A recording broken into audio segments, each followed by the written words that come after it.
You're listening to the Turi Writers She Said What podcast. I'm Turi with Marcy Persky. Ingredients in today's installment: too much sugar, strange ideas about salt, and scary bad lettuce. And a quick reminder, if you want to win cool to be determined Captain Oblivious swag, be sure to listen to the contest rules there at the end of the podcast. I thought your worst nightmare was air that smells like SpaghettiOs. It's pretty bad. It's not so much that the air here smells like SpaghettiOs, it's that it looked like SpaghettiOs. So your air is orange? It was, yeah, kind of orangey forest fire air. I'm not going to say anything political. I have nothing to say. Hair, not orange, hair, orange, air, orange, I know. air. I want to just make that clear. You'll love this, What? but I like SpaghettiOs. A lot of people do. It's because, I think, they put a heck of a lot of sugar in it. And I'll tell Is you. that what it is? Yeah, they put a lot of sugar. And you know the Chicago Let Us Entertain You chain that owns restaurants from our youth and now, and they have like pedestrian restaurants for the general public, one of which used to be Barack Obama's favorite haunt. And I took the kids there when we first moved back to Chicago, and their attitude was, "Phew." And I didn't care for it. But they had in Minnesota, and they don't always talk about it being owned by a chain. Like, it's not a chain, it's a group, a restaurant group. That's what they call it now. And in Minnesota, everybody started raving about this Italian restaurant that was so good in Minnesota. And so I don't even remember the name of it. I stopped by, and it was kind of almost a parody of an Italian restaurant. The check tablecloths, the Dean Martin singing, Bella Luna, right? And When the moon hits your Right. eye like a big pizza pie. that's exactly what. And it had the Chianti bottles and straw with melted wax. It was like a parody of an Italian restaurant from the 70s, right? Yeah. But my thought is, well, it's the Twin Cities. I love the Twin Cities, but not so sophisticated, maybe. But the food. Hey, I have a house full of Minnesotans right now, so Don't give a rat's ass. Half the people who know listen you to this podcast are Minnesotans, and I'm just sorry to tell you, you guys don't have a lot of ethnic Italian culture around. Now, if it had neither does been a Michigan. Polish restaurant, which they had in abundance, the general public would have known what was authentic. But Italian? Yeah. I order, because I don't eat meat in restaurants, I order some kind of pasta with a marinara sauce. And I'm tasting this sauce and I'm thinking, what does this remind me of? Something about this sauce is just not quite. It was SpaghettiOs. Quite. Chef Boyardee. It was Chef Boyardee. I beefaroni. swear to you, they replicated the Chef Boyardee ravioli in a can, which as a child, was a favorite. The cheese ravioli in a can was a favorite in our house. And the thought of it now kind of makes me want to heave. But what kids loved about that was that there was a massive amount of sugar and then later corn syrup, I think, in the sauce. Same deal with SpaghettiOs. It was just that sweet sugar. It's just sugar. It's like eating caramel corn, only with pasta and tomato. So I left this restaurant thinking, seriously, a whole Twin Cities full of people who grew up on SpaghettiOs and Chef Boyardee pasta. No wonder they like this place. And it's one of the reasons I believe to this day that I do not live in the Twin Cities anymore, because I can't keep my mouth shut when it comes to keeping my mouth open and eating Chef Boyardee masquerading as a fine dining experience. I just call it what it is. Just say, this is Chef Boyardee inspired spaghetti with a bunch of pictures of Frank Sinatra. And I'd hate to think what is their version of a kosher deli. I thank God nobody opened one there while I lived there. I think I told you about one year where, I don't know, I wanted a turkey in non-turkey season. Yeah. And I went to our little grocery store up here in Williams. Yep. And said, I really want to I have a craving for turkey. And she said, well, I have one sitting back here that no one's bought. She brings out this huge kosher turkey. Empire Kosher Turkey. And I mean, this is my store that doesn't even carry powdered Candles. matzo ball Yeah, soup. right. I mean, they don't. They they have a huge Latin section, pretty good, Asian section, but you have to go to Flagstaff to buy anything having to do with Passover, Seder, or if you want anything kosher. But I got the kosher turkey. You did mention, but you didn't tell me the whole story. I have one. So, you've heard of the wandering Jews. Now we got the wandering kosher turkey. There you go. Yeah. How it got there. I mean, it's got to be like a documentary how the Empire Kosher Turkey wound up in Williams, Arizona. I know. Nobody knows. Nobody knows the turkey I've seen. Oh, it was good. I also get a kick out of seeing in the New York Times recipes for pork that require kosher salt. I get a laugh out of that. Oh, all the time. Kosher salt is wanted for everything. It's basically a coarser salt. But as you know, we eat fish and vegetarian when we travel, and we were visiting friends in Boston area, Gloucester to be precise. And one of the two gentlemen in the couple had a very fancy restaurant for a very long time, and he can cook. And he went down to get fish at the Fresh Fish Place, which in Gloucester, Massachusetts, site of the perfect storm. I mean, it is a fishing community.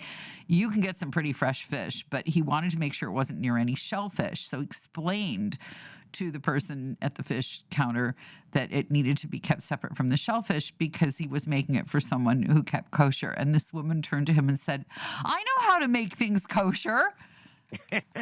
And he looked at this woman from Gloucester, Massachusetts, and he couldn't help himself. He said, "Yeah, how do you do that?" She said, "You just put this salt on it." Yes. And you don't tell anybody. She waves a bottle of kosher salt at him, and I'm thinking, that's a good one. Yeah. I don't know what would be analogous for other religions. I mean, you could say that to Muslims and say, you can have this pork. You just throw this halal salt on it. I don't think there's an analogy. Hard to find anything that would. I just bought kosher salt because we have a house full this week, which is kind of fun because people don't visit us up here very often. It's hard to get there. And, It's like some kind of video game. First, you make your way through the smoke and the forest fires, and then crazy people will jump out at you with signs that say, "Do not trespass. We'll fire on sight. This home is friendly to Smith and Wesson." Pretty much. And then you get through that, and there are a bunch of cattle blocking your way. And then you get through that. And you find the Blank Storm of Awesomeness Ranch There at the end. in all its tranquility. Ah.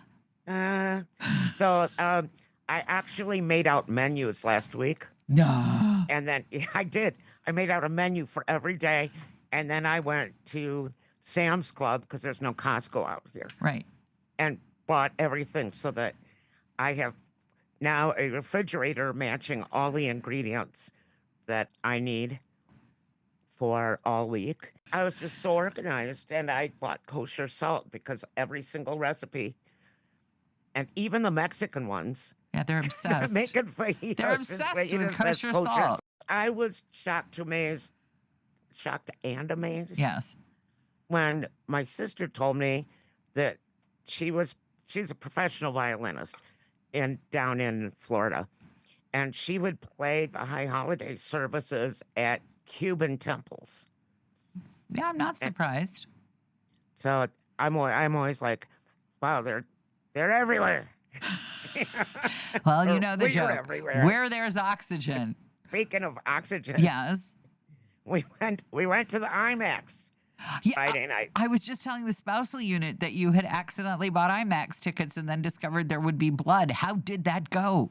Actually, okay, without giving anything away, it was not nearly as bloody as I thought. Oh, good. And the IMAX was nothing like how I pictured it. It's, Wait, it's what just did like you this picture? giant curved screen. What did you think it would be? Like they would shake your chair and throw you at Yeah, the screen? I don't Or know. what did I you have no think it would be like idea. Rocky Horror Picture Show where people spray you with the blood? What did you think it would be? I had no idea. Okay. And so, but here's the thing. We're in Arizona. And it doesn't matter what part of Arizona you're in, especially during monsoon season. Mm.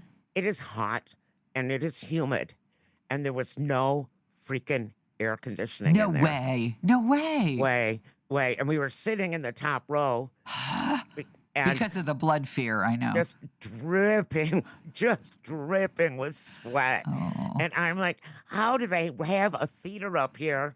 And it's right outside the entrance to the Grand Canyon. And so you know that they make a lot of money at this theater because all day they're showing like Grand Canyon stuff. And I'm like, how can they have a theater with no air conditioning? I mean, I was like, I thought I was dying, and then I looked at Frankie, and he was literally dying. And he's the one that's always cold, and I'm always hot. Well, let me ask you, what is there no air conditioning in it, or is it Well- just broken? I finally found out that it was broken, Ah, and it's taking them forever and 80 days to get parts to fix it. And people started like they put this up on Facebook on Saturday and apologizing to everyone. And it's a huge theater. I and don't they want were their all- apology. I want my money back or Well, coupons for all here's the what they said. slushies. All the slushies you can Wait, stuff down your yeah. bra for the next year is what you want.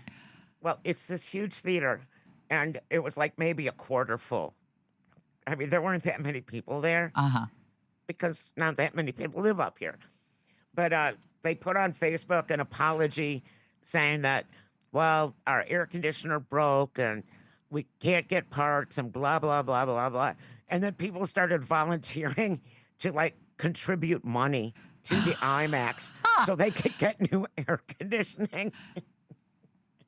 Oh boy. And I just thought that's so northern Arizona. Well, that's kind of sweet. You complain about your neighbors all the time, but here they are willing to keep your husband from sweating to death at the Odyssey. And I think that speaks well of them, even if they do have this property is protected by an AR, whatever it is, all over their front yards.